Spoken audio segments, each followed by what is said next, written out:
He found the leather diary under the nightstand and opened it. The words inside were quiet and small, but they hit him like a storm. Don't forget to subscribe, like, and hit the notification bell so you never miss a story. Drop a comment. Where are you watching from, and how did this story touch you? Let's dive in. He read the pages and saw his name in a way he had never seen it before. Would he change what he had been? Long before that moment, two families had sat at a long table and made a cold plan. Emily Bennett's father had a failing business. He needed help. James Callahan's family ran a big tech company in San Francisco. They wanted a safe story for their son. So the families chose a marriage like a trade. Emily and James did not choose each other. Emily was 24. Her wedding dress was white and heavy. Her hands were cold when she sat in the bridal room. The mirror showed a face that looked tired. James waited at the altar in a dark suit. He looked sharp and still. He did not smile. The vows were short and quiet. Lawyers had written them. The kiss was a soft press on the cheek. They rode home to a big house on a hill in Napa. The house was full of flowers and quiet rooms. That night James said he would sleep in the guest room. Emily made a choice too. She took out a small leather book she had carried since she was a girl. She would write all the things she could not say out loud. Day 1 of marriage, she wrote, "He is a stranger and I will keep the door closed." So for many nights Emily locked her bedroom door. She wanted to be safe. She wanted a man to know her soul before he could touch her body. She had never been close to anyone. Her life had been full of rules and caution. Each night James stood outside the door with his hand on the knob. He never pushed. He was polite. He left for work. He came back late. He left notes, sometimes in small gifts. He did not force her. At the table and in the halls they were careful. They moved like two people who had learned to walk around each other. Yet small things made the house warm. James brought a book she had once loved. He left it on her bed with a note. He learned the kind of tea she liked. Emily wrote in her diary about the strange quiet man who did not cross her line. As days passed, the lines between them began to shift. The quiet in the house felt less sharp and more soft. They ate dinner closer. They talked about small things. They did not touch, but the distance felt less like a wall and more like a blanket that might be folded away. Then a storm came on the 30th day. Emily's mother had a scary health call. Emily packed a small bag and left for Atlanta. She kissed no one and she left her diary behind. Emily felt the sick twist in her chest. She needed to go. She held the diary as if it were a safe. She left it on the nightstand because she could not carry everything. She ran into the rain and the house felt huge and empty. She kissed no one and she left her diary behind. After the wedding the big house felt too quiet. Emily locked her bedroom door the first night and wrote in the leather diary. She wrote that she would not let anyone touch her until they had touched her heart. She had been careful all her life. She wanted to be safe. James did not sleep in the same room. He took the guest room and placed a blanket and pillow on the chair. He waited at the door, sometimes with his hand on the knob. He did not push. He was careful and polite. He left for work early and came back late. He tried to give her space. In the day Emily read in the library and walked the garden. She kept the diary under the bed. Every night she wrote a small truth. Day 5. Day 10. Day 15. It helped her to name the fear. It made the nights less sharp. She wrote that he was a stranger and that was fine for now. James noticed the little things. He learned which tea she liked. He saw how she folded a corner of a page when she liked a line of a poem. One morning he left a worn book on her bed. Inside he put a note. "You said you loved this once. Thought you might like this edition. G." Emily found the book and touched the note like it was warm. They met in hallways and ate at the same table. They spoke in small words. Sometimes she said, "I am not ready." He would nod and walk away. Sometimes she said good night and closed the door. He never raised his voice. He never tried to make her leave the door locked. He listened. One day Emily stood outside his office and heard him on the phone. "No, I haven't touched her," he said, voice tight. She made it clear. "I will not force something." Emily felt the words hit her like cold wind. She had not seen him like that before. She felt a new weight. He was not only a patient man. He was also a man with pressure on his shoulders. After that they began to share more small moments. By day 20 they ate dinner at the same time and started to talk about school and the small things that made them laugh. He told a story about being lost in a strange city. She told a story about a treehouse and how she fell and hurt her arm. They warmed like two pieces of wood that fit together, slow and careful. Still the rule held. She kept the diary and the rule. She wanted to be sure she could trust him. James kept waiting. He left notes and small gifts and the house felt less like a museum and more like a home. but the rule held like a thin line between them. What would happen next? Soon? James walked through the quiet rooms of the house and felt a strange stillness. Emily had left that morning. Her bag sat by the door.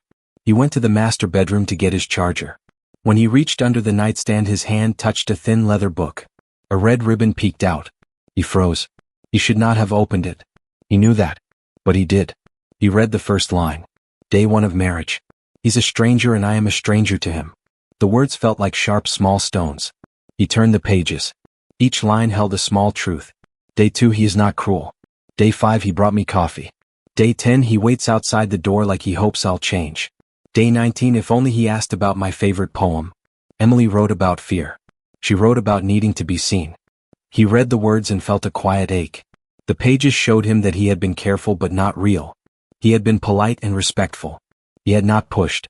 But he had also kept a wall. He had not reached inside her life. He had not asked the strange, soft questions. He had been present but not present enough. When he reached the end of the ribbon, he closed the book and put it down gently. He set the spine straight as if he could tidy his mistake. His hands shook. Shame moved through him like cold water. He sat on the edge of the bed and looked at the floor. For the first time he felt ashamed not for what he had done, but for what he had failed to do. He did not go to work that day. He made green jasmine tea, the kind she liked. He opened Emily's poetry books and read lines out loud. The words felt like ladders he could climb to reach her. He read about small light and quiet things and he tried to learn how to listen. Then he wrote a note. He smoothed the paper and wrote, "You deserve more than patience. You deserve presence. Starting now I will be here. Not just in the house but in the way you need me to be. One step at a time if you'll let me. G."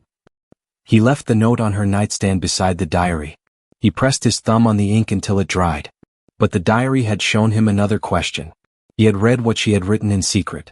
He had stepped into a place that was private and tender. He wondered if she would ever know he had opened her book. Would she feel betrayed? Would she forgive him for reading the pages that kept her safe? He waited for her car to come down the driveway home. Emily came back before sunrise on the 31st day. Her mother was better. The drive had been long. When she opened the front door, a warm smell met her. It was bread. She blinked. She followed the smell to the kitchen. James stood at the stove with flour on his hands and an apron tied around his waist. He looked tired and gentle. He smiled when he saw her. "You're back," he said. She watched him knead the dough with slow, careful movements. He had offered a plane to take her home, but she had said no. She needed time and space. Now the house felt like a place that wanted her. He had left a note on her nightstand. She kept it in her pocket until she was ready to read. Now they sat at a small table with warm bread and tea. They ate and did not rush. He told her small things. "I took the day off," he said. "Figured the world could survive without me for a few hours." She smiled. The small home acts made the house softer. He began to show up in the ways that mattered. After that he left little notes in her books. He learned her favorite poem and put a line where she would find it. He asked about the treehouse where she fell and how she refused to cry. He told a story about a time he was lost as a boy and a stranger helped him find his hotel. She laughed at the story and the sound surprised them both. They began to walk through the vines in late light. The rows of grapes made a hush. He told stories. She told stories. The silence was less sharp and more warm. He listened to the small things she said and he remembered them. She noticed and the memory felt like kindness. Still, she kept the diary and she kept the parts of herself she was not ready to show. Trust grew in tiny steps. He did not demand the door be opened. He waited for an answer that must come from her. She had started to trust him, but trust is a bridge that sways. He sat with the note he had left and vowed quietly to earn her trust, step by patient step over slow months. Days passed with small, careful moments. James put a screen in the garden one evening. He laid a blanket and pillows on the grass and set a small tray with strawberries. He told Emily he wanted to show her a film she had never seen. They sat close and watched the story move across the white screen. She leaned her head on his shoulder as the film spoke of slow love. Her hand found his and stayed there. They did not need to speak. The quiet night and the warm light made a place where safe things could happen. He listened. She felt listened to. The touch was small but it mattered. At home he cooked simple meals. They sat cross-legged on the rug and ate grilled cheese and soup. He burned a cookie and they laughed. He read lines from the poems she loved and left little notes in the books. He learned the name of her favorite poem and the way she touched her necklace when she was nervous. He remembered, They walked among the vines when the leaves turned gold. He told a story about a time he had been lost and someone helped him. She told a story about a treehouse. They shared small memories like stones in a pocket. Each memory made their steps lighter. Emily wrote less to survive and more to remember. The diary pages filled with soft things: warm bread, a late laugh, a shared quiet. She liked how the days now had small parts of joy. She stopped closing herself to every feeling and let some in. They sat often in the evenings with no plan. Sometimes they read together. He would leave a line in a book and she would find it later and smile. They shared long afternoons. James sat near her while she read and he did not check his phone. He learned to fold silence into gentle questions that made her think. Emily found little notes tucked inside pages and felt a small warm lift. Once he left a line about listening and she kept it like a secret. Their closeness came like soft rain over time. Sometimes she fell asleep with her head on his shoulder and he stayed still, careful not to move. The house slowly stopped feeling like rooms for strangers and started to feel like a place two people could live. One rainy evening they sat under blankets and watched the storm. He read to her from a poem about light. They sat closer and the words drew them near. She felt her heart open in quiet pieces. He touched her hand and it felt like a new language. Night by night they moved nearer. He stayed near the door some nights and came into the room other nights to sit and read. He never pushed. He let her set the pace. She began to trust him in small ways.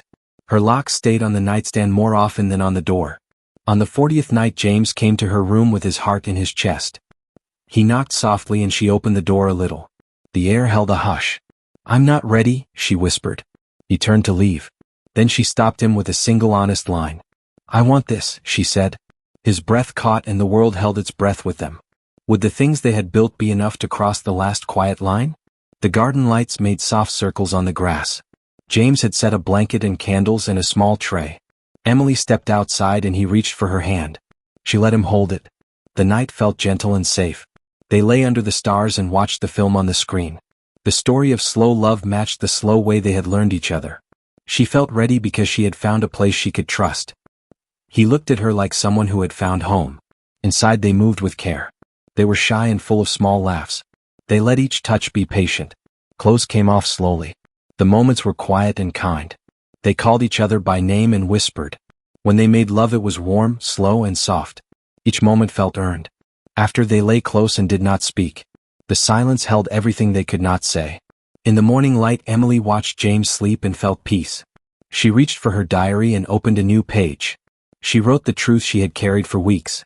She wrote that he had waited and listened and that she had given him herself when she felt ready. They spent the day like two people who had learned a new way to be. He made pancakes and she laughed at a burnt one.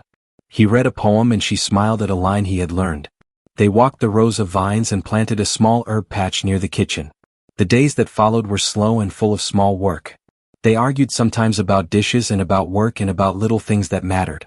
The fights were not sharp and they always returned to talk and to listen. They learned to say what they felt and to ask for what they needed. The rule they made was simple: no more silence. They would tell the truth. Weeks later James took a thin silver ring from his pocket. It was small and plain with one little stone. He placed it beside the wedding band and slid it onto her finger. "This is for the second beginning," he said. Emily smiled and felt a small heavy joy. The ring was not a show, it was a promise they both wanted. They did not plan a big trip or a loud party. They wanted slow mornings and warm bread and the kind of daily things that add up. They read together, they planted herbs, they kept to a habit of facing one another at the table and saying what they needed. Love for them was not a flash but a steady flame. In her diary she wrote that night 40 was the beginning of real life. She kept the leather book on the nightstand to remember that patience and listening had changed them both. And that they would choose each other every morning. One night in bed Emily turned to him and said without fear, "I love you." He kissed her brow and said the same. The house that had been full of polite strangers had become their home. They had built a life from pieces that once felt like fear. It was not perfect but it was theirs and that was enough. Thanks for watching. Please like, share and subscribe, it really helps us keep bringing you more stories. Turn on the bell so you don't miss what's coming next.